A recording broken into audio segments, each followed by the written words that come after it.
बिस्मिल्लाहिर्रहमानिर्रहीम। अस्सलाम वालेकुम नाज़रीन, मां ॾिसी रहियो प्रोग्राम फ़ैसिले जी घड़ी। मां आहियां आफ़ताब मुगेरी। मां हमेशह चवंदा त फ़ैसिला थियणु खपनि, उहे फ़ैसिला तारीख़ी फ़ैसिला जेके तारीख़ खे बि क़ाबिल क़बूल हुजनि, धरती धड़ियुनि खे बि क़ाबिल क़बूल हुजनि। फ़ैसिले जी घड़ी आहे, वॾा अहम फ़ैसिलनि जी ज़रूरत आहे।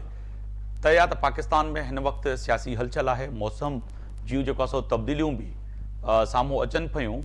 चइजे त गर्मी जो दर्जा हरारत ख़तमु थींदे नज़र अचे पियो ऐं पाण सिंध समेत पूरे पाकिस्तान में जेको आहे सो ईंदड़ जेको आहे सो सीअ जो थधि जो इंतज़ार बि कयूं पिया ऐं उन में क़दम रखणु वञूं पिया। पर हिन वक़्तु जेको नज़र अचे पियो किथे न किथे सियासी गर्मी वधंदे नज़र अचे पई।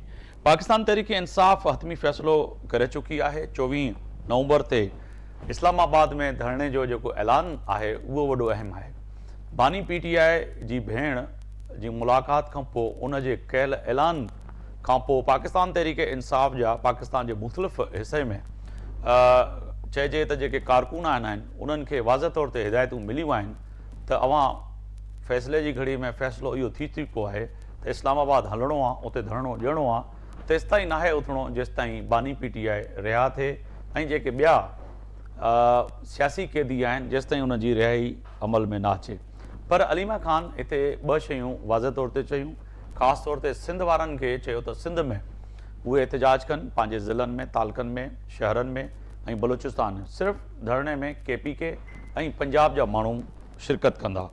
अॼु किथे न किथे वॾे वज़ीर अली अमीन गंडापुर जेको आहे सो पंहिंजे सीनियर क़यादत ऐं ख़ासि तौर ते जेके KP सां तालुक़ु रखंदड़ मेंबर आहिनि उन सां गॾिजाणी कई, जंहिंमें 10 मेंबरनि जी जेको आहे सो हाज़िरी चइजे उहे गैर हाज़िर रहिया।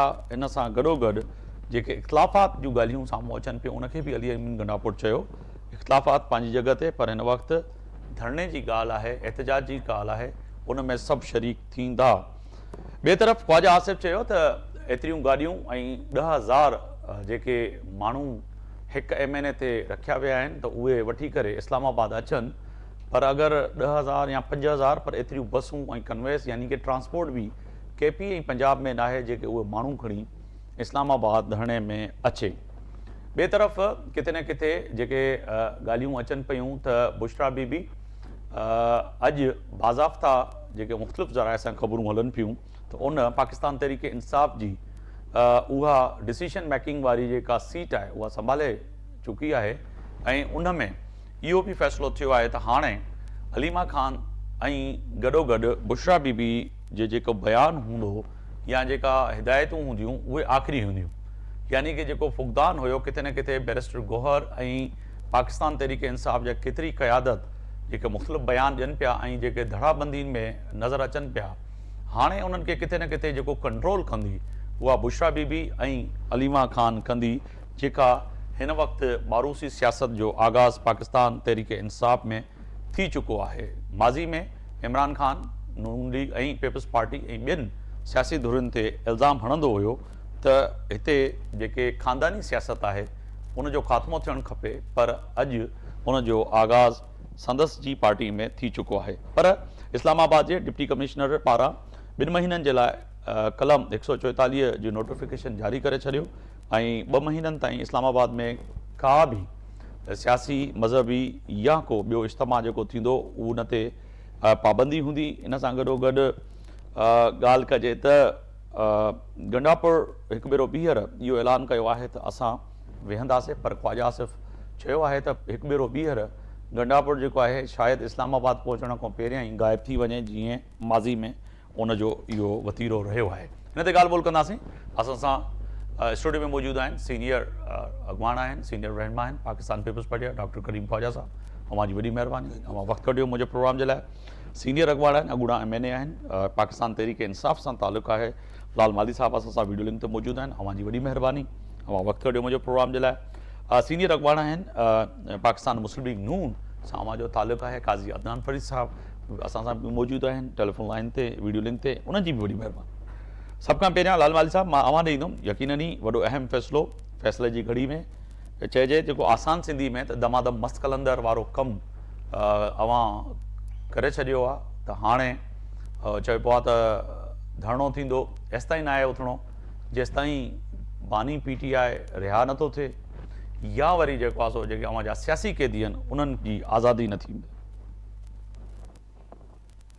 महिरबानी आफ्ताब, बिल्कुल पाकिस्तान तहरीक इंसाफ जे चेयरमैन इमरान खान साहब इहो ऐलान कयो आहे त जहिड़े तरीक़े खां 6वीं तरमीम जेका आहे उहो पास कराए पाकिस्तान जी अदलिया खे ऐं ख़ासि तौर ते सुप्रीम कोर्ट खे जेको आहे मातहत बणायो वियो आहे मौजूदा हुकूमत जे फॉर्म 47 जी जेका हुकूमत आहे उन जे 8 फरवरी ते जेको मैंडेट चोरी थियो हो उन जा 6 महीननि में फ़ैसिला थियणा हा, पर 83% केसिस जेके आहिनि उहे अञा ताईं ट्रिब्यूनल्स में लटकियल आहिनि ऐं उन्हनि जो को फ़ैसिलो न पियो थिए।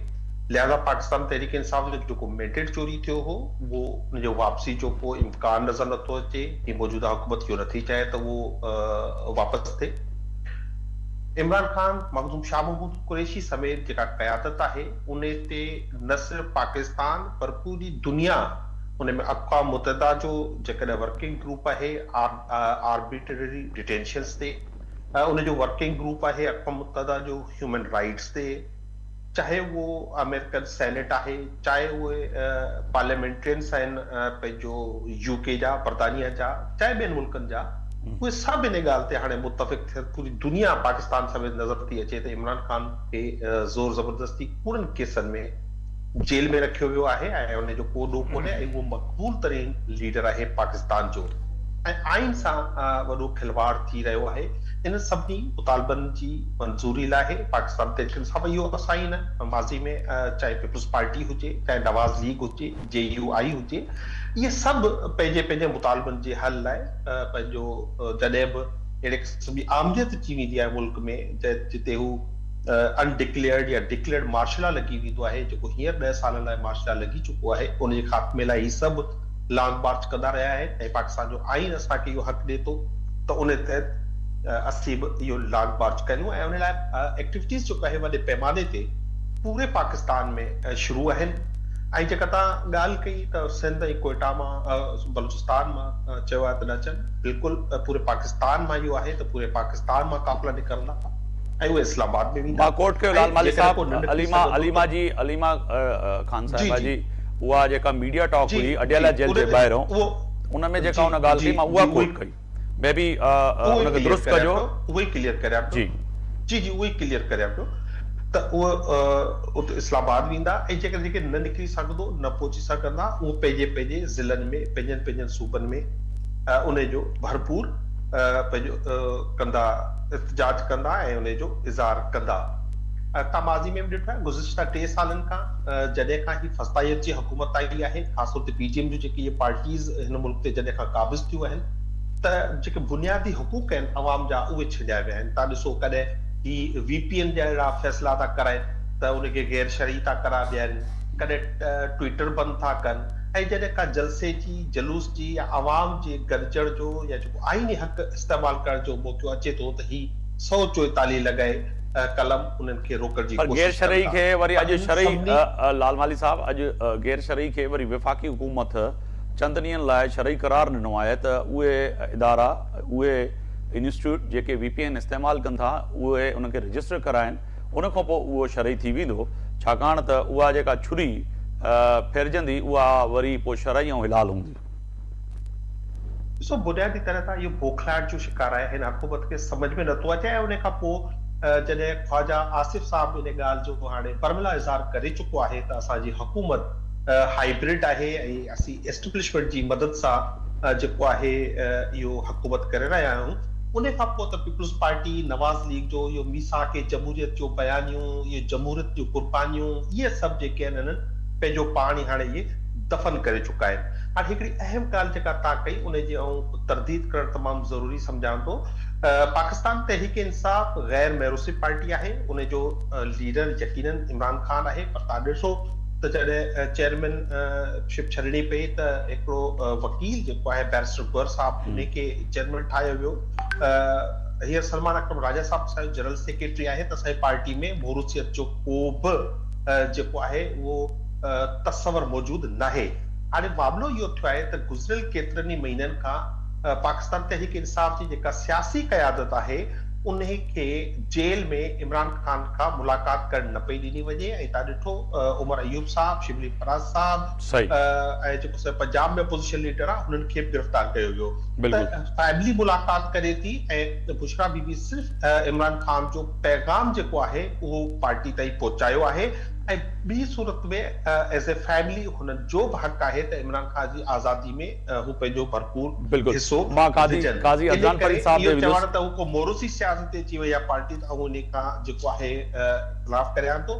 बाक़ी जेका गैर हाज़िरी जी ॻाल्हि कई आहे त तव्हां त कुझु मेंबर्स जेके आहिनि या इख़्तिलाफ़ जी ॻाल्हि आहे, इमरान खान जॾहिं ॻाल्हि कंदो आहे उन ते कंहिं बि क़िस्म जो कोई इख़्तिलाफ़ कोन्हे, सभु उन खे फॉलो कंदा आहिनि। यकीनी तौर ते अॼु कुझु मेंबर गैर हाज़िर हूंदा, तव्हांखे ख़बर आहे त पाकिस्तान तहरीक इंसाफ जे मेंबरनि ते 50-50 एफआईआरूं उहे देश पर ही आतिफ खान ऐं ॿिया अहिड़ा वज़ीर जेके हुया तव्हांजी हिन कैबिनेट में जंहिं ते गंडापुर ऐं वर्सिस जहिड़ो हले पियो, उन्हनि जे विच में उहे मेंबर गैर हाज़िर ही उहे न हुया जंहिं ते जेको आहे केसिस आहिनि।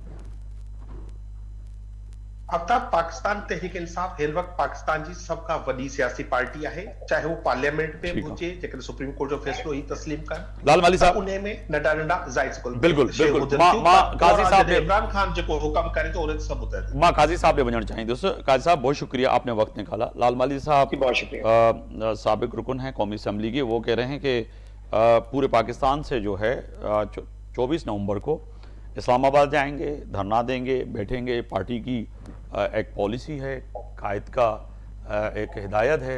आप कह रहे हैं कि जी आने नहीं देंगे, गिरफ्तारियां करेंगे और इनका धरना जो है वो नाकाम होगा जैसे माजी में हुआ है। वाकई आप समझते हैं कि पीटीआई इस वक्त आपकी नज़र में ख़त्म हो चुकी है और इस्लामाबाद नहीं पहुंचेंगे? हेलो, ये आवाज आपकी सर कट गई थी, मुझे वगैरह आपकी जी मैं आपसे ये कर रहा था कि पाकिस्तान तहरीक इंसाफ का 24 नवंबर को मुझे आपका सवाल नहीं पूरी तरह मैं समझ सका। 24 नवंबर का धरने के हवाले से आप समझते हैं कि वाकई पाकिस्तान तहरीक इंसाफ खत्म हो चुकी है और वो उतने लोग नहीं ला सकेगी जो उन्होंने दावा किया है? जी बहुत शुक्रिया, मेहरबानी। मैंने साहब को भी सलाम पेश करता हूँ, आपको, आपके सारे दोस्तों को जो सुन रहे हैं। सर गुजारिश ये है कि मेरा बिल्कुल ये ख्याल नहीं कि तहरीक इंसाफ बिल्कुल ख़त्म हो चुकी। बिल्कुल तहरीक इंसाफ एक पॉलिटिकल पार्टी, जमात, अपना बिल्कुल उनका एक तशख़्ख़ुस मौजूद है, लेकिन जहाँ तक ये टॉल क्लेम्स की बात है उसके ऊपर ज़रूर मेरा क्या, आप सब लोगों का जो भी इस बात को समझते हैं, जिन लोगों ने तहरीकों में हिस्सा लिया है, जिन लोगों ने सियासी तहरीकों में पार्टिसिपेट किया है, उसमें धरनों में हिस्सा लिया है या रैलीज में हिस्सा लिया है, तो वो इस बात को बड़ी अच्छे तरीके से समझते हैं कि जिस किस्म के टारगेट्स इन्होंने दिए कि हम 10,000 बंदे फी एमएनए और 5,000 बंदा फी एमपीए, तो यानी एक कंस्टिट्यूएंसी के अंदर से 20,000 बंदे, 22,000 बंदे निकालना चाहते हैं। तो ये यकीनन एक गुफ्तगू जरूर हो सकती है जिससे अपनी मुखालिफ पार्टी को इंसान मरूब करने की कोशिश करे, लेकिन ऐसी कोई सूरत हाल नहीं है। मेरा नहीं ख्याल कि पाकिस्तान में कोई इस किस्म का कोई बड़ा मसला पैदा हो गया हुआ है जिसके लिए अवाम इतनी बड़ी तादाद में कोई मूवमेंट करेगी। पाकिस्तान मुस्लिम लीग नून ने भी बहुत रैलीज निकाली, जलसे किए, धरने दिए, मौलाना फजल रहमान साहब ने भी, लेकिन पीटीआई ने भी इवन दो के, लेकिन ये है कि कभी भी आज तक कोई इस किस्म की जो फिगर्स हैं वो कभी भी अचीव नहीं हो पाए। फिगर्स पे नहीं जा रहे, फिगर्स पे कबल वक्त होगा कि हम उस पे बहस करें कि एक हल्के से 5,000 या 10,000 लोग निकलते हैं, वो तो एक बहस अलग हो जाएगी। मगर एक जमहूरी हक है, एक जमहूरी पार्टी है, मुल्क में जमहूरियत है। जब आप जो है पाकिस्तान पीपल्स पार्टी के दौरे हुकूमत में धरना देने के लिए आप कंटेनर पे बैठ के मियां साहब और आप जब जा सकते हैं तो पीटीआई क्यों नहीं? सर मेरी यार सुने, उस जमहूरी हक को एक्सरसाइज करने की पूरी इजाजत है, लेकिन जहां पे उसके असरात आम आदमी की जिंदगी में पड़ेंगे, जहां उसके असरात लॉ एंड ऑर्डर पे पड़ेंगे, उसकी इजाजत मुझे ये बताएं कौन दे सकता है? मुझे ये बताएं कितनी दफा धरने हुए, कितनी, जो अब क्या डिमांड क्या है? अब डिमांड ये है कि जो एक आईनी कानूनी एक अमेंडमेंट हुई है, उस अमेंडमेंट को वापस लिया जाए। مجھے یہ بتائیں کہ یہ کیا تقاضا ہے؟ نہیں اس کا صرف یہ بھی طریقہ کار نہیں، یہ ہے کہ یہ بھی زیادہ نہیں ہے اکثریت عالی لائیں، صاحب، یہ بھی نہیں ہے، یہ بھی نہیں ہے، یہ تو بالکل ہے، مگر اس کے ساتھ ساتھ جی ان کی ڈیمانڈ جو ہیں وہ جو مختلف رہنما اور مختلف ذرائع سے خبریں کوٹ ہو رہی ہیں وہ یہ تو نہیں ہے، اس سے زیادہ ہے کہ بانی پی ٹی آئی کو ان کے کیسز جب تک ختم نہیں ہوں گے تب تک نہیں اٹھیں گے، اور پاکستان تحریک انصاف کے مختلف رہنما جو جیلوں میں ہیں ان کی جب تک رہائی نہیں ہوگی تب تک ہم واپس نہیں میں میں یہ عرض کروں کہ پاکستان کسی نہ کسی، ہر ملک، ہر ادارہ کسی نہ کسی قانون، کسی نہ کسی ضابطے کے تحت چلتا ہے.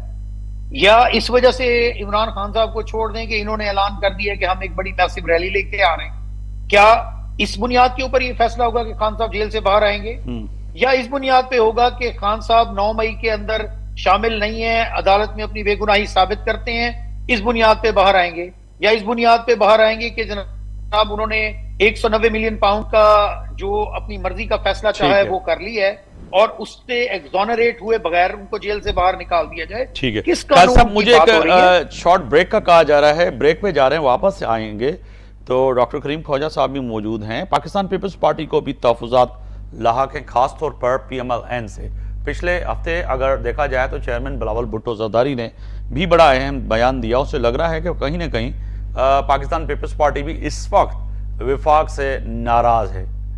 کیا ہوگا؟ واپس آئیں گے تو اسی پہ بات کریں. ایک بار بیئر رواں کے پانچے پروگرام میں بھلی کار پہ چواں فیصلے جی گھڑی میں ॻाल्हि کیوں पिया वॾनि फ़ैसिलनि जे पाकिस्तान जे मौजूदा सियासी सूरत हाल ऐं ब्रेक खां पहिरियों जीअं मूं चयो त वापसि ईंदासीं त सीनियर अॻवान डॉक्टर करीम ख्वाजा साहब असां सां स्टूडियो में मौजूदु आहिनि.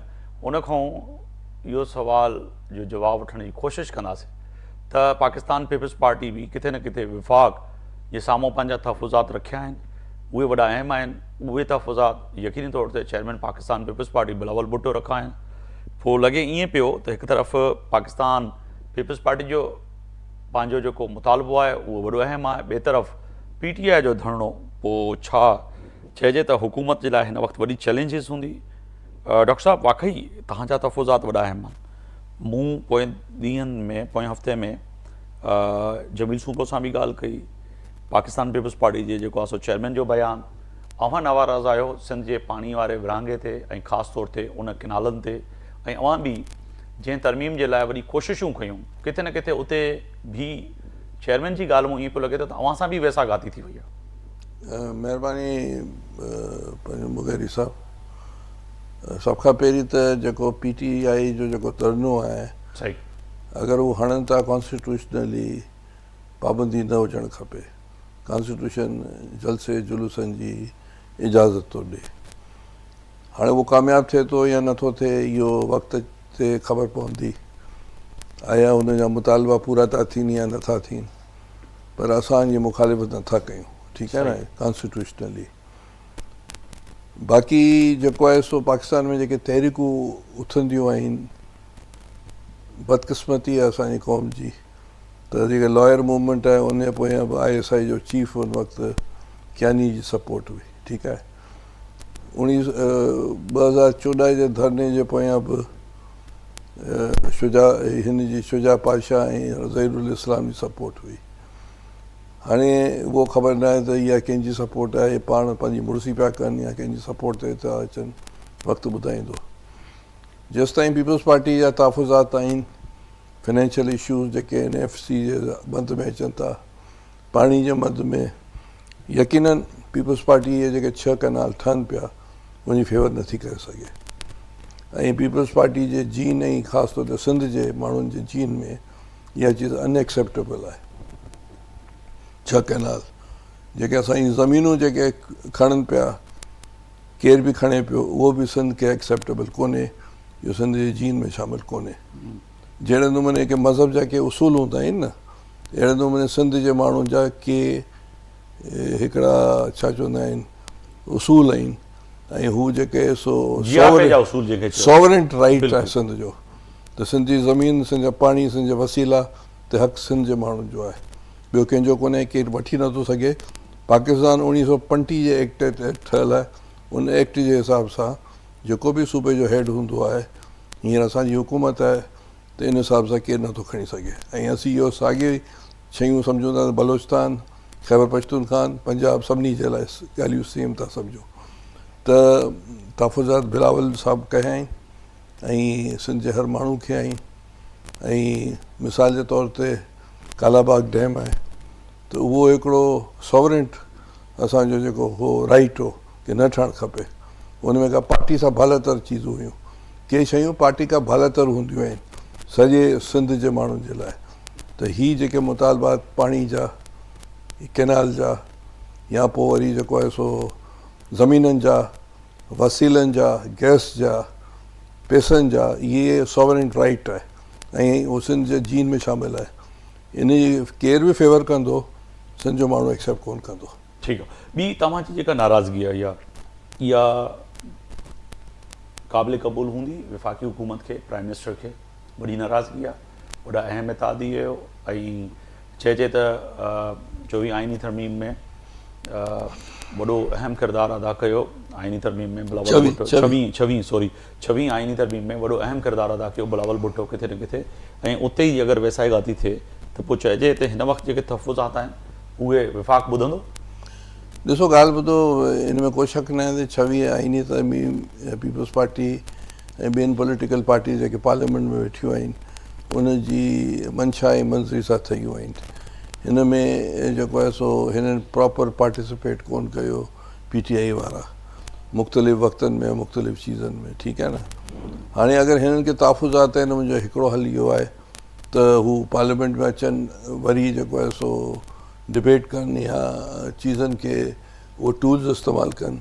ॿियो इहो आहे त इलेक्शन जॾहिं बि थींदा उनमें 2/3 मेजॉरिटी खणी अचनि पोइ 26 तरमीम खे पोइ ते करे छॾीनि ॿई टूल आहिनि न टियों त टूल कोन्हे जो मां तव्हांजे तहफ़ुज़ जी ॻाल्हि कई मां तव्हांजे एतिराज़ात जी ॻाल्हि कई तव्हांजे उन्हनि मामलनि जी जेका 26 आइनी तरमीम 26 आइनी तरमीम अवां जा बि हाणे तहफ़ुज़ात बिल्कुलु उनमें जुडिशरी में ख़ासि तौर ते पाणी वारे मामले ते पाणी वारो ऐं जुडिशरी में बि असां खां जेको आहे सो असांजी मर्ज़ी जो जेको आहे सो या असांजी मंशा जो असां खां पुछा बग़ैर इवन बिलावल साहब विड्रॉ करे वियो उन जेको जुडिशल जेका थींदी आहे सिस्टम में त उन में बि जेको आहे सो शयूं असांजी फेवर जी कोन्हनि सिंध जे फेवर जी कोन्हनि या ॿियनि सूबनि जी फेवर जी। तव्हांजी नाराज़गी जो फ़ाइदो कंहिंखे मिलंदो? साईं ॾिसो ॻाल्हि ॿुधो पार्लियामेंट्री डेमोक्रेसी आहे हिकु वोट ते हुकूमतूं ठहंदियूं आहिनि हिकु वोट ते हुकूमतूं ठहंदियूं आहिनि। इहे जेकॾहिं थोरो लचक ॾेखारीनि ऐं जेको आहे सो सियाणपाई जो मुज़ाहिरो कनि PTI वारा कोई हिंदुस्तान वारा त कोन्हनि पाकिस्तान जी पार्लियामेंट में वेठा आहिनि त उहो ॻाल्हियूं ॿोलियूं त थी सघनि थियूं न हर चीज़ पॉसिबल आहे इहो नथो चवां त हीअं थी सघे थो पर हिकिड़ो पाण हिकिड़ो फर्ज़ी या फिक्शन वारी ॻाल्हि कयूं त इहे चीज़ूं थी सघनि थियूं ऐं पॉसिबिलिटीज़ आहिनि। असां त कोन चाहींदासीं त ख़ुदा न ख़ास्ता हिन मुल्क में माशला लॻी वञे या टियों टी का धुर अचे इन पार्लियामेंट खे हलणु खपे इन पार्लियामेंट जो तसलसल थियणु खपे डेमोक्रेसी हलणु खपे इलेक्शन्स थियणु खपनि जेका कुझु चेंजिस आणियूं आहिनि थ्रू पार्लियामेंट अचे उहो फॉरेन पॉलिसी जी हुजे डिफेंस पॉलिसी हुजे हर चीज़ जो मालिक सॉवरेंट अवाम आहे ऐं अवाम जा नुमाइंदा पार्लियामेंट में वेठा आहिनि। पर हिकिड़े तरफ़ इहा ॻाल्हि ॿिए तरफ़ ॻाल्हि इहा बि आहे त PML N जो जेको मौक़िफ़ आहे उहो वॾो अहम आहे। मुल्क हिन वक़्तु मुश्किल हालात मां गुज़रे पियो मुश्किल सां असां इकनॉमी खे बहितर कयो आहे सियासी हमाहंगी खे बहितर कयो आहे ऐं हिन वक़्तु अगरि धरणे जी ॻाल्हि एहतिजाज जी ॻाल्हि कई थी वञे त उन सां वरी मुल्क ते जेके आलमी इदारा आहिनि जिन एतबार करणु शुरू कयो आहे आलमी इन्वेस्टर उहे वरी भॼी वेंदा वरी मुल्क खसारे तरफ़ वेंदो। इहो सभु मिलिट्री जो पॉइंट ऑफ व्यू थी सघे थो डेमोक्रेटिक पार्टी जो पॉइंट ऑफ व्यू कोन थो थी सघे।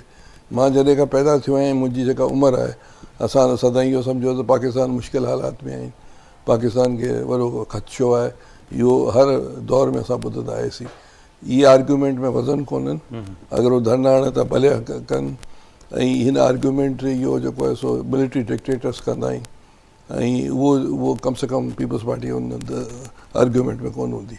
सर काजी साहब हमारे साथ हैं अच्छा कोशिश करेंगे काजी साहब दोबारा ज्वाइन करें मगर इसके साथ साथ लालवाली साहब हमारे ही दोस्त तो पोइ चइजे त वाकई ही जेको एहतिजाज आहे जेको धरणो आहे इन जो दायराकार सिर्फ़ु एहतिजाज जो न हूंदो पर उते अवां वेहण जो फ़ैसिलो कयो आहे।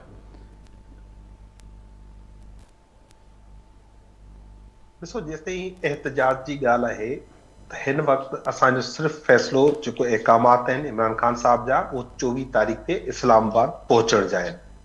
उन विच में जेकॾहिं का डेवलपमेंट थिए थी, का ॻाल्हि ॿोल थिए थी, का प्रोग्रेस थिए थी त उहो उनखे कंसीडर करे सघिजे थो। ऐं इमरान ख़ान चयो आहे त हाणे जेका ॻाल्हि ॿोल थींदी उहो जेल में वेठो आहे हुन सां थींदी। माज़ी में जेल में जॾहिं हिननि खे को जलसो जलूस कैंसिल कराइणो हुयो या मुलतवी कराइणो हुयो त ॻाल्हि ॿोल थी ऐं हाणे बि थी सघे थी। इस्लामाबाद पहुचण खां पोइ हालात ऐं जेको आहे प्रोग्रेस ॾिसी इहो फ़ैसिलो धरणे जो बि थी सघे थो, हड़ताल जो बि थी सघे थो। बुनियादी तरह असांजो एहतजाज आहे ऐं एहतजाज जी तमामु हिकिड़ी वाइड टर्म आहे। बिल्कुलु सही उन सां गॾोगॾु आफ्ताब आऊं डॉक्टर करीम साहब सां थोरो मुअज़्ज़त सां कंदे पीपल्स पार्टी बुनियादी तरह जेको सिंध सां हींअर जेको मुनाफ़क़त करे रही आहे इन जो जेको आहे तमामु घणो सिंध खे नुक़सानु थी थो। हाणे जेके 6 कैनाल निकिरनि था जिते सॼी सिंध सरापा एहतजाज आहे, इहा डिस्कशन सभ खां पहिरीं जुलाई में प्रेसिडेंसी में थी जॾहिं पाकिस्तान ग्रीन इनिशिएटिव जी गॾिजाणी थी। 3-4 ॾींहं पहिरीं बिलावल भुट्टो साहब फरमायो त मूंखे 6वीं तरमीम जो कमु ॾिनो ऐं 6वीं तरमीम में लॻी वियसि ऐं हिननि पोयां कैनालनि जी मंज़ूरी ॾेई छॾी आहे। काउंसिल ऑफ कॉमन इंटरेस्ट जो फेबरवरी खां पहिरीं या कुझु जनवरी फेबरवरी में कोई इजलास थियो हो। हर 3 महीने इजलास थियणो हूंदो आहे, हाणे साल थियण ते आहे उन जो कोई इजलास नथो थिए। हिननि खे मक़सदु हिननि जो सिर्फ़ु पंहिंजी कुर्सी बचाइण आहे। तव्हांखे सदारत खपे, तव्हांखे सेनेट जी चेयरमैनशिप खपे, तव्हांखे पंहिंजो प्रोटोकॉल खपे। बाक़ी तव्हांजा बग़ैर इहो त मुमकिन ई कान्हे। तव्हां त हुकूमत में सभ खां वॾी पार्टी आहियो, इलाही पार्टी आहियो। ही 4 पार्टियुनि वारा हुकूमत खे जेको चढ़ा चबाए छॾींदा आहिनि। तव्हां सिंध जे मुफ़ादनि ते तव्हां हिकिड़ो स्टैंड कोन था वठो त तव्हां इहो इलीगल कैनाल्स आहिनि हिननि खे बंदि करियो, न त असां न वेंदासीं। इहो त सिंध जे जीअण मरण जो मसइलो आहे।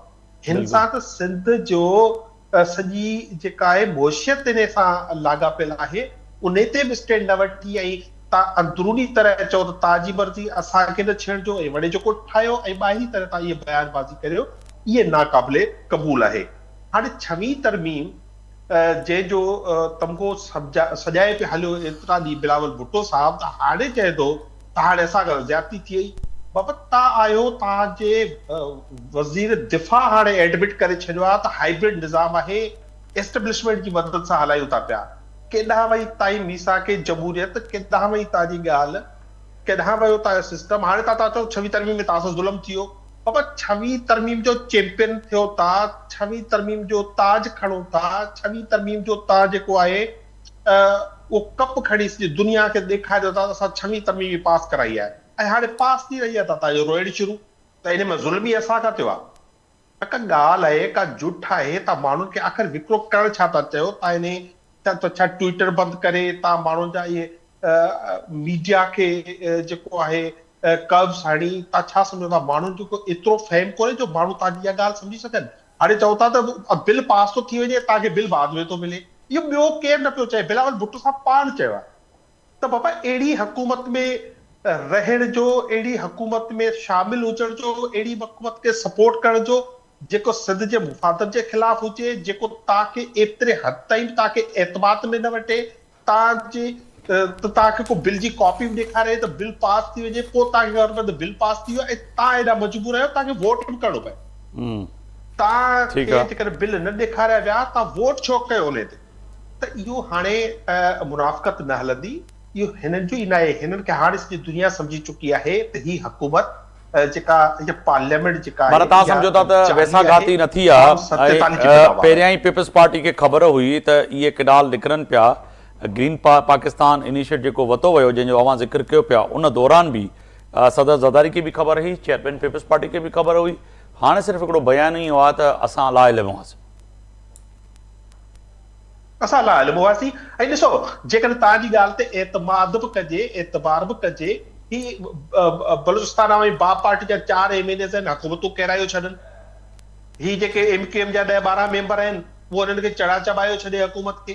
तव्हां हेॾी वॾी पार्टी आहियो, तव्हां छो ख़ामोश वेठा आहियो? बिल्कुलु तव्हां चओ त असीं न वेंदासीं, पर ख़ामोश जेकॾहिं सिंध सां धोखो थियो त सर ॿियो ठीकु आहे, बाक़ी सियासी तव्हां कंप्रोमाइज़िस थियनि था, पर छा त सिंध जो पाणी विकिणी ऐं तव्हां सदारतूं वठंदव, तव्हां डॉक्टर साहब जेको आहे चेयरमैनशिप वठंदव, तव्हां प्राइम मिनिस्टर जा थियण जा सर ख्वाब मां ॾिसंदव, डॉक्टर साहब त इहा सिंध सां ज़ुल्म डॉक्टर साहब जे ज़्यादती साम्हूं आहे। इहो अव्हां जो ई सवाल वॾो अहम सवाल आहे सर, ख़ामोश हो। सर हाणे मसइलो इहो आहे त ॾिसो न, साईं जो पंहिंजो पॉइंट ऑफ व्यू आहे बिल्कुलु ऐं मूं पॉइंट ऑफ व्यू रखियो, ठीकु आहे न। ऐं मां इहो चयो त सिंध जो को बि माण्हू, का बि पॉलिटिकल पार्टी इहा चीज़ एक्सेप्ट नथी करे सघे। हाणे जो मिसाल आउं तव्हांखे ॾियां, मिसाल 50s में 1 यूनिट ठहियो, हुन ठाहिण में अयूब खोड़ो पेश हो, ठीकु आहे न। ऐं ॿी जेके बि माण्हू हुआ पेश हुआ, जंहिंमें गफ़ार ख़ान जो भाउ डॉक्टर ख़ान साहब जी, उन छा थियो जो ख़ान साहब खे त पोइ गोली हणी करे कंहिं शहीद करे छॾियो, ऐं उन लाश ते जेको आहे सो जेको गफ़ार ख़ान ॾिसी करे खिलियो, चयईं त बाबा जेको तूं कए तोखे बिट्रे कयो वियो, मारे छॾियो। ऐं अयूब खोड़ो जेको मेन माण्हू हो, उनजी पॉलिटिकल कैरियर ख़तमु थी वियो। इहो त हिस्ट्री आहे, ठीकु आहे न। त हमेशह उहे तहरीकनि में या उहे जेके माण्हुनि जे राइट्स मूवमेंट में अगरि कंहिं पार्टिसिपेट या का पॉलिटिकल पार्टी नथी करे ऐं ख़ामोश थी रहे, त उन जा इलेक्शन में जनाज़ा निकिरी था वञनि। इहो पास्ट जी, भरे सगीर जी, सिंध जी, पंजाब जी, सभिनी तहरीकनि में या ॾिठो वियो आहे, ठीकु आहे न। पर पाकिस्तान तहरीक इंसाफ़ लॻे थो, माज़रत मां न जेके तहरीक इंसाफ़ आहे, जी ॾिसो तहरीक इंसाफ़ लाइ मूंखे एतिराम आहे, उनजो वोट बैंक आहे, पर उहो कीअं थियो, छा थियो, हुन ते डिस्कस नथा कयूं। न, पर हुन जो हिकिड़ो सुवालु आहे पंहिंजो डॉक्टर साहब, वॾो अहम सुवालु जेको कयो आहे रेज़ हिन वक़्तु लाल बाली, त अगरि ॾिठो वञे त 4 मेंबर जंहिंजा असेंबली में आहिनि, 4 वोट, उहे हुकूमत खे किराइनि पिया, ब्लैकमेल कनि पिया। MQM जेको आहे चणा चबाए थी छॾे विफ़ाक़ी हुकूमत खे। अव्हां त हिन महिल चइजे त भारी अक्सरियत में मौजूदु आहियो, अव्हां मुतालबा त न कयो, अव्हां चओ त असां त सिंध जे सौदे ते हरगिज़ जेको बयानु अचनि पिया, कंहिं महिल चेयरमैन जो बि आयो तमामु तव्हांजी पार्टी जो, पर हू पिया चवनि ज़ाहिरी बयान आहिनि, अंदरूनी खाना जेको आहे अव्हां जी नीयत ते किथे न किथे तहरीक इंसाफ़ या ॿियनि माण्हुनि खे शक आहे त तव्हां जॾहिं इहो ग्रीन पाकिस्तान जो इनिशिएटिव वरितो वियो, उन में यकीननी ब्रीफिंग ॾिनी हुई, ॿुधायो वियो हूंदो, त उन में इहे जॾहिं शयूं आयूं त उन वक़्तु एतिराज़ु छो न कयो जेको हाणे कयो पिया, पर हाणे बि अव्हां वटि अक्सरियत आहे। ॾिसो इहे काउंसिल ऑफ कॉमन इंट्रस्ट जो जेको साईं ज़िक्र पियो करे, उनजो बि मीटिंग पंहिंजो प्राइम मिनिस्टर सदाईं थो आहे, ठीकु आहे न, जेको कॉन्स्टिट्यूशनली आहे। उन सूबा जेके सो वधि में वधि ख़त लिखी सघंदा आहिनि की भई मीटिंग को ठाहियो। हिकिड़ी ॻाल्हि हीअ आहे, या बदकिस्मती आहे जो हिनजो सेक्रेटरेट या टाइमिंग या चीज़ूं सेट कोन ठहियूं आहिनि, रूल्स एंड रेगुलेशन्स। हाणे तव्हां जेका ॻाल्हि पिया साईं लाल माली जेको फरमाए पियो, त मिसाल जे तौर ते हाइपोथेटिकली पीपल्स पार्टी विड्रॉ थी करे, हाइपोथेटिकल ॻाल्हि आहे नेशनल असेंबली में, असां वटि 172 त वोट्स कोन्हनि, असांखे वधि में वधि अगरि पीपल्स पार्टी हिते हुते थिए थी त असांखे त हिननि जी सपोर्ट जी ज़रूरत हूंदी, PTI जी। जेका PTI जेका चए थी त पीपल्स पार्टी बि चोर आहे ऐं नून बि चोर आहे, असां इन चोरनि सां गॾु ठा कोन कंदासीं। हिननि जी स्टेटमेंट ख़ान साहब जी इहा शुरू खां रही आहे, हेॾे वञी सघो था न होॾे वञी सघो था।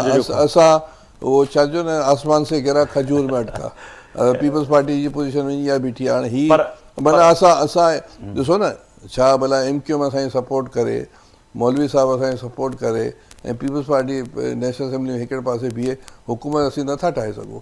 न, पर हुन ते एहतिजाज जेको आहे तव्हां करे सघो पिया, वॾो वोट आहे। न न एहतिजाज जेको बिलावल साहब जेका स्टेटमेंट ॾिनी आहे, चेयरमैन आहे पार्टी जो, त उहो हिकिड़े तरह सां इहो ई चवंदो न, ॿियो त छा थो चई सघे। बिल्कुलु। त बाक़ी इहा ॻाल्हि आहे त पीपल्स पार्टी न कालाबाग डैम खे तस्लीम कयो, न 1 यूनिट खे सिंध वारनि तस्लीम कयो, न जेको आहे सो को सिंध दुश्मन चीज़ूं हाणे बि क़बूल आहिनि या सुभाणे बि क़बूल हूंदियूं, ऐं इहा तहरीक उथंदी। काजी साहब, मैं आपकी जानिब आऊँगा। एक बड़ा जो है बहस छिड़ा हुआ है, एक तरफ तो चलें ठीक है 24 नवंबर को धरना होगा, मगर दूसरी तरफ जो है सिंध सरापा एहतजाज है। सिंध की अगर सूरत हाल देखें तो सिंध कराची से कश्मीर तक इस वक्त एहतजाज में, इवन के आपके इत्तेहादी पाकिस्तान पीपल्स पार्टी के चेयरमैन भी नाराज़ हैं कि दरिया सिंध पे जो मुख्तलिफ किनाल निकाले जा रहे हैं। आपका भी ताल्लुक जनूबी पंजाब से है और आप को ज़्यादा पता होगा कि जनूबी पंजाब से फिर सिंध में पानी की सूरत हाल क्या होती। सर, क्या पानी पे वाकई समझते हैं कि पीपल्स पार्टी समझौता कर लेगी या आप सिंध को बंजर कर लेंगे? यही समझते हैं कि एक घेराबाद ज़मीन को आबाद करने के लिए कैनाल निकाले जाएंगे और आबाद ज़मीन को घेराबाद कर देंगे? बिस्मिल्लाहिर्रहमानिर्रहीम। सर, ये यकीनन इस तरह नहीं हो सकता। पाकिस्तान में एक निज़ाम राइज है, इरसा का एक इख्तियार है, उसके अंदर एक पाकिस्तान के अंदर कैनाल कमांड एरिया स्पेसिफाइड है, लेकिन चूंकि ये जो एरिया की स्पेसिफिकेशन जो हुई है कैनाल कमांड में, वो पाकिस्तान की ज़रूरियात को मद्देनज़र रखते हुए, चारों सूबों की ज़रूरियात को मद्देनज़र रखते हुए, सिंध के, पंजाब के, बलूचिस्तान के तमाम एरियाज को मद्देनज़र रख के दिया गया है। और अगर उस कैनाल कमांड एरिया के अंदर किसी भी किस्म की कोई चेंज लाई जाएगी तो उसका एक तरीकाकार है, और उसको इस तरह नहीं हो सकता कि कोई दूसरे के हक को यूजर्व करे। इस वक्त जरूरत है कि सूबों के दरमियान हम आगी होनी चाहिए, हमारे हकूक का, बाहमी हकूक का तयन होना चाहिए, और ये नहीं हो सकता कि पंजाब किसी भी सूरत में सिंध के पानी के ऊपर कब्जा करने की कोशिश करे। यकीनन हमारे जो जरूरियात हैं वो बढ़ी हैं, उसके लिए हमें रिजर्वायर्स बढ़ाने की भी जरूरत है। और आपकी इल्म में है कि जिस तरीके से नॉर्थ के अंदर हमारे 2-3 बड़े वाटर रिजर्वायर्स कंप्लीशन के करीब हैं, तो इस तरह नहीं होगा सर कि बगैर कंसेंसस के और बगैर किसी सर, वो तो नहीं हुआ ना। पाकिस्तान पीपल्स पार्टी के चेयरमैन इस बात पे ही तो नाराज हैं अभी। उनकी यही तो रिजर्वेशन है कि तहफ़्फ़ुज़ात हैं कि जी हमें दिखाया कुछ और गया और वफाक ने हमारे साथ धोखा किया, कर कुछ और लिया। यानी कि इस वक्त सिंध के अंदर तमाम सियासी पार्टियां, इवन के पीपल्स पार्टी भी इस वक्त एहतजाज कर रही है कि जी। सर, मैं ये अर्ज करूं कि यकीनन पीपल्स पार्टी हमारे साथ वफाक में शामिल है, हमारे इत्तेहादी हैं, लेकिन हर एक की एक पॉलिटिकल कंजम्पशन के लिए और एक बड़ा, अगर आप पानी को लेके सिंध में बात करेंगे तो ये वहां का एक बड़ा पॉपुलर स्टांस है जो कि किसी भी पार्टी की जरूरत भी है। मैं बिल्कुल इस हक में नहीं हूं कि इससे हट के भी वाकई आप भी सिंध तशरीफ लाते हैं, आप सिंध से बहुत अच्छी तरह निस्बतन और पंजाब के लीडरों से आप ज्यादा वाकिफ भी हैं, मगर सिंध की ये बिल्कुल जरूरत है ना सर। जमीन जो है इस वक्त, अगर हम ठट्टा की बात करें, हम समंदर की बात करें, तो समंदर इस वक्त जमीन जो है वो निकलता जा रहा है। ठीक है, समंदर का एक तो इशू है। दूसरी तरफ कोटड़ी बैराज से आगे जो है मट्टी उड़ती है। मेरे इन चंद बरसों में मुझे याद नहीं है कि वहाँ पे मैंने कोई पानी देखा होगा। तो सिंध के अंदर तो कत्लो गारत पानी पे ही हो रही है ना सर। तो ये सिंध के जो तहफ़्फ़ुज़ात हैं, तो ये समझ से बालातर है कि जो आबाद ज़मीन है उसको गैराबाद करेंगे, जो गैराबाद है कैनाल निकाल के उसको आबाद, उसको पानी देंगे। तो ये लॉजिक समझ में नहीं आ रही। नहीं सर, ऐसे बिल्कुल ऐसे नहीं होगा। ये मैं ये समझता हूँ कि जो जितने भी वसाइल हैं बाशमूल पानी के, ये इंतहाई कीमती वसाइल हैं जिनकी सिंध के अवाम के लिए भी बड़ी अहमियत है, यकीनन पंजाब के अवाम के लिए भी बहुत अहमियत है, और इन टर्न ये पाकिस्तान के लिए भी बहुत ही बड़ी अहमियत की चीज़ है। इसमें यकीनन कोई गलतफहमी ज़रूर हो सकती है, लेकिन मैं ये समझता हूँ कि इस गलतफहमी को भी दूर करने की ज़रूरत है। अगर बिलावल भुट्टो जरदारी साहब को कोई इस हवाले से कोई कंफ्यूजन है, या वो समझते हैं, या सिंध के कंफ्यूजन भी नहीं, समझते भी नहीं, उन्होंने तो बारहा उन्होंने कह दिया है। डॉक्टर साहब भी बैठे हुए हैं, उन्होंने भी कह दिया, पीपल्स पार्टी भी कह रही है, इवन के पीटीआई के लालमाली साहब ने भी ये स्टार्ट में अपने में, आप शायद सफ़र में हैं तो आपने नहीं सुन पाए, तो उन्होंने भी ये खदशात का इजहार किया कि पीपल्स पार्टी के पास इतना बड़ा वोट बैंक है और उनकी अगर नहीं सुनी जाती तो यहाँ तो 3-3, 4-4 मेंबर वाली पार्टियों जो है अपने ब्लैकमेल करके विफाक से काम निकाल लेती हैं। तो पीपल्स पार्टी नहीं सर, नहीं, बिल्कुल ये नहीं हो सकता सर। सिर्फ ये तकाजे की भी बात नहीं है। मैं समझता हूँ कि इस पे एहतजाज की भी अगर नौबत आती है तो ये यकीनन एक बहुत गैर मुनासिब बात होगी कि हम बतौर पंजाब के हम सिंध के किसी पानी के ऊपर अपना गैर कानूनी तौर पे हक जताने की कोशिश करें। ہرگز ایسا نہیں. اور خاص طور پہ جو اس وقت جو حالات ہیں پاکستان کے، اس کے اندر وہ کسی بھی طرح اس بات کے متحمل نہیں ہو سکتے کہ صوبوں کے درمیان یا صوبوں کے عوام کے درمیان اس قسم کی کوئی بھی غلط فہمی پائی جائے.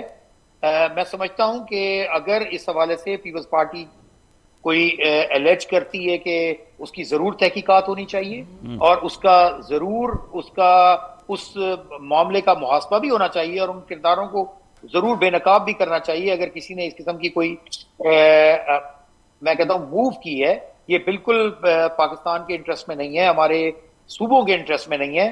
اور اس بات کی خواہش رکھنا کہ ہمارا زیادہ جو ایریا ہمارا کینال کمانڈ میں نہیں ہے، سی سی اے میں شامل نہیں ہے، اس کو بڑھانے کی خواہش رکھنا یقیناً ایک بہت احسن اقدام ہے. جو غیر آباد علاقہ ہے اس کو پنجاب میں بھی آباد ہونا چاہیے، سندھ میں بھی آباد ہونا چاہیے. بہت ہی اچھا پروپوزیشن ہے، لیکن ہمیں آپس میں ان غلط فہمیوں کو ختم کر کے پانی کے وسائل کے اوپر، جس طرح آپ کو پتا ہے کہ ایک کالا باغ ڈیم کے حوالے سے ایک بہت بڑی کنٹروورسی سندھ اور کے پی کے اندر پائی جاتی ہے ویزا وی پنجاب، بلوچستان بھی سر، بلوچستان کے اندر بھی، بلوچستان بھی. تو میں اس حق میں نہیں ہوں کہ اگر کالا باغ ڈیم کے اوپر غلط فہمیاں موجود ہیں تو ضرور اس کو بنانا چاہیے. یقیناً ان غلط فہمیوں کو ہمیں پاکستانیت کے جذبے کے تحت بیٹھ کے اس کے پانی کے کنٹرول کے حوالے سے بیٹھ کے اگر کسی کو خدشہ ہے تو وہ کنٹرول اس صوبے کے حوالے کر دینا چاہیے کہ جس صوبے کے اندر سے گزر کے پانی ان تک پہنچتا ہے. کوئی بھی غلط فہمی ختم کر کے ریزروائرز کی طرف جانا چاہیے. سر میں لال مالی صاحب قاضی صاحب کی تو آپ نے باتیں سنی ہیں، وہ بالکل اسٹینڈ فارورڈ کہہ رہے ہیں کہ جی اس پہ تو ہونا ہی نہیں چاہیے. یہ سیاسی بیان سمجھ رہے ہیں یا آپ سمجھتے ہیں کہ نہیں؟ قاضی صاحب بالکل ٹھیک کہہ رہے ہیں. قاضی صاحب کا کہنے کا مقصد ہے پیپلز پارٹی سے کنسنسس ہو چکا ہے، پیپلز پارٹی ہمارے ساتھ ہے، اور یہ جو بیان ہے وہ ظاہر سی بات ہے وہ سیاست کرتے ہیں تو لوگوں کو دکھانے کے لیے یہ سیاسی بیانات ہیں. کیونکہ یہ حکومت اتنی پاگل نہیں ہے کہ ان سے بغیر پوچھے کوئی کام کر لے. یقینی طور پر پوری پریزیڈنسی، بلاول بھٹو صاحب، پیپلز پارٹی یہ 6 کینال نکالنے کے لیے آن بورڈ ہے. جس طرح آپ کو یاد ہوگا جب زرداری صاحب کی جو پہلی حکومت آئی تھی، جب پاکستان میں ڈرون حملے ہو رہے تھے، تب امریکہ کو یہی کہا گیا تھا کہ ہم کہتے رہیں گے کہ پاکستان میں ڈرون حملے بند کیے جائیں اور آپ جو ہے اسپیڈ پکڑو، ہمارے بیان کو سیریس نہ لیجئے گا. تو یہ پیپلز پارٹی کا بیان کہ ہم اس کی مخالفت کرتے ہیں، یہ نان سیریس پر گرین پاکستان کا انیشیٹ جو ہے پیپلز پارٹی کا تو موقف ہے کہ وہ تو نہ پی ایم ایل این کے دور میں ہوا نہ پیپلز پارٹی کے دور میں ہوا، وہ نگران سیٹ اپ میں ایک لایا گیا اور اس وقت بھی عارف الوی صاحب تھے. آفتاب صاحب میں بڑے واضح الفاظ میں آپ کو بتانا چاہ رہا ہوں، اگر آپ سمجھتے ہیں، اگر بلاول بھٹو صاحب سمجھتے ہیں، اگر پیپلز پارٹی سمجھتی ہے کہ یہ اگر 6 کینال نکلیں گے اس سے سندھ بنجر بن جائے گی، سندھ کے حقوق پر ڈاکہ لگے گا، تو گورنمنٹ سے کہے کہ ہم آپ کے ساتھ نہیں بیٹھیں گے اگر سندھ کے ساتھ یہ ظلم کریں گے تو. لیکن وہ یہ نہیں کہہ رہے کہ کینال نکلے تو بالکل نکلنے دیں، ہم یہ حکومت نہیں گرنے دیں گے. آپ حکومت نہیں گرنے دیں، نہ سندھ کو بنجر ہو جانا ہے. آپ کو کرسیاں مل گئی ہیں، آپ عیاشیاں کریں سندھ کے ووٹ پر.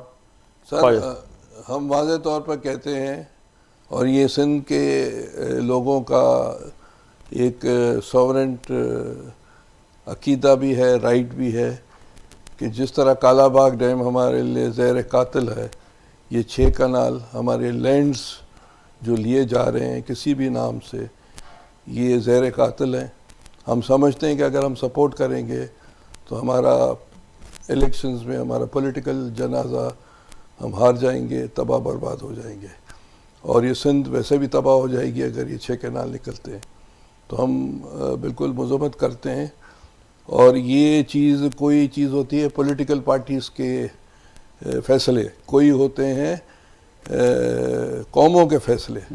تو یہ جو ہے 6 کنال زمینیں، وسائل، مگر لال مالی صاحب جو ریفرنس دے رہے ہیں کہ لال مالی حملے ہوتے رہے، امریکہ نے کرتے رہے ڈرون حملے، اور آپ ہم احتجاج کرتے رہے کہ آپ حملے کریں ہم احتجاج کریں گے، یہ بھی وہی فارمولہ ہے وہ کہہ رہے ہیں. نہیں دیکھیں لال مالی دوست ہے ہمارا. نہیں بالکل، انہوں نے جو ایک ریفرنس دینا ان کا رائٹ ہے، جو بھی کہہ سکتے ہیں، اور ڈکٹیٹرشپ پر ہمارا یقین نہیں ہے. بالکل. مگر جس طرح لال مالی کو پتہ ہے کہ بہت سی چیزیں اگر پی ٹی آئی کرتی ہے، اور بینگ اے سندھی आप जो है उससे डिसएग्री करते हो, ठीक है ना।